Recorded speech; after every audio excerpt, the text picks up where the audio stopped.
Hello दोस्तों, स्वागत है आपका हमारे YouTube चैनल द शिक्षा सर्किल में। दोस्तों, वीर शिरोमणि दुर्गादास राठौड़ का नाम मेवाड़ ही नहीं अपितु संपूर्ण भारत के इतिहास में त्याग, बलिदान, देशभक्ति व स्वामी भक्ति के लिए स्वर्ण अक्षरों में अंकित है। आज हम इन्हीं वीर दुर्गादास राठौड़ का एक ऐसा किस्सा सुनाने जा रहे हैं जिसमें उनके व्यवहार की वजह से औरंगजेब जैसे कट्टर मुस्लिम शासक ने न केवल उनकी तारीफ की बल्कि उन्हें शाही दरबार में सम्मानित भी किया। बात 1681 की है, जब औरंगजेब के एक पुत्र अकबर ने मेवाड़ के राजा राज सिंह व मारवाड़ के दुर्गादास राठौड़ के साथ मिलकर अपने पिता औरंगजेब के खिलाफ विद्रोह कर दिया। लेकिन औरंगजेब ने चालाकी से इन तीनों में अविश्वास पैदा कर दिया, जिससे ये तीनों बिना लड़े युद्ध के मैदान से वापस आ गए। इसके बाद अकबर ने अपने पिता औरंगजेब के भय से राजपूतों के संरक्षण में चला गया। बाद में दक्कन में शिवाजी के पुत्र संभाजी की शरण में चला गया। औरंगजेब भी संभाजी व अकबर के विरुद्ध कार्रवाई के लिए दक्षिण में पहुंच गया। अकबर इससे इतना डर गया कि वह भारत छोड़कर ईरान भाग गया। अकबर के 2 पुत्र और 2 पुत्रियां थीं। जब अकबर ईरान भागा तो उसके चारों बच्चे भारत में ही छूट गए। एक पुत्र और एक पुत्री औरंगजेब के पास शाही हरम में थे तथा एक पुत्र बुलंद अख्तर और एक पुत्री सफियतुन्निसा मारवाड़ के दुर्गादास राठौड़ के संरक्षण में निवास कर रहे थे, ताकि उन्हें औरंगजेब ना पकड़ सके। जब अकबर ईरान भागा तो औरंगजेब ने गुप्तचरों के माध्यम से अकबर के परिवार के बारे में पता लगाया।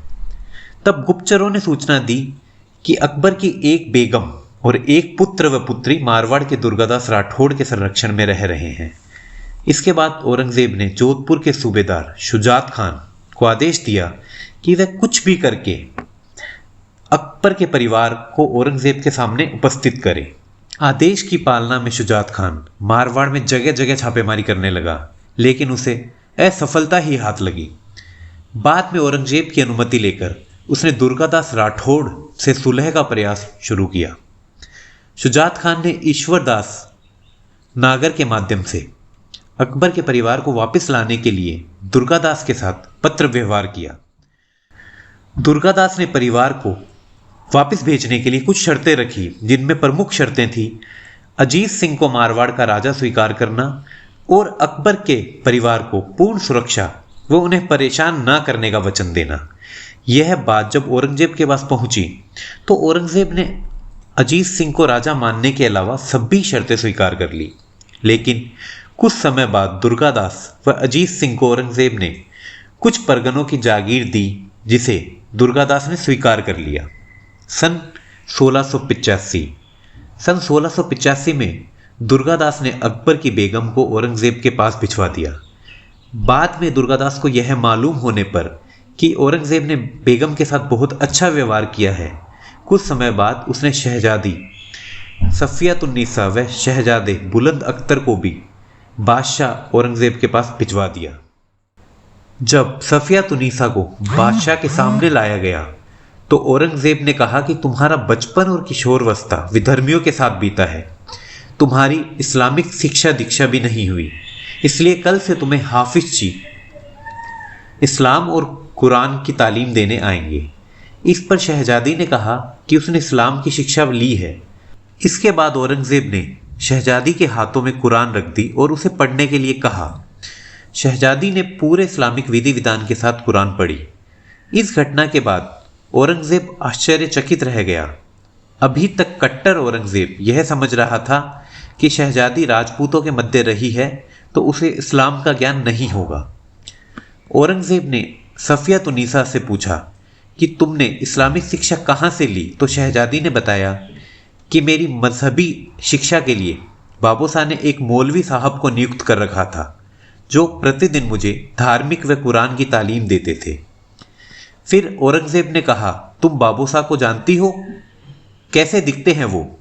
सफियतुन्निसा ने कहा, बाबूसाह मेरी ज़रूरतों का पूरा ध्यान रखते थे, समय समय पर मेरा हालचाल पूछते थे, लेकिन जब भी वो मुझसे बात करते थे हमारे बीच एक पर्दा रहता था। पर्दे के इस पार मैं होती थी और उस पार बाबूसा, इसलिए मैं उनकी शक्ल नहीं देख पाई, लेकिन उनकी आवाज़ को अच्छे से पहचानती हूँ। हम आपको बता दें, सफियतुन्निसा दुर्गादास राठौड़ को बाबूसा कहती थी।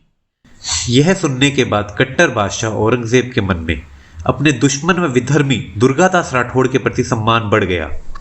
जब औरंगजेब दक्कन में था तब उसने दुर्गादास को दक्कन आने का निमंत्रण दिया। निमंत्रण मिलने पर दुर्गादास बादशाह से मिलने दक्कन पहुंचे तो बादशाह ने उन्हें हथियार समेत दरबार में उपस्थित होने की स्वीकृति दे दी।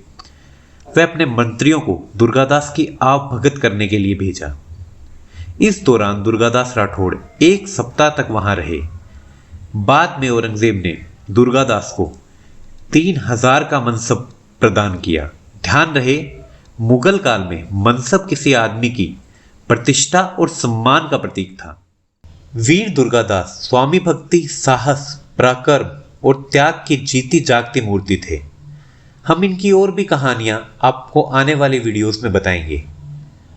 आपको हमारा ये वीडियो कैसा लगा, ये हमें कमेंट सेक्शन में ज़रूर बताएं।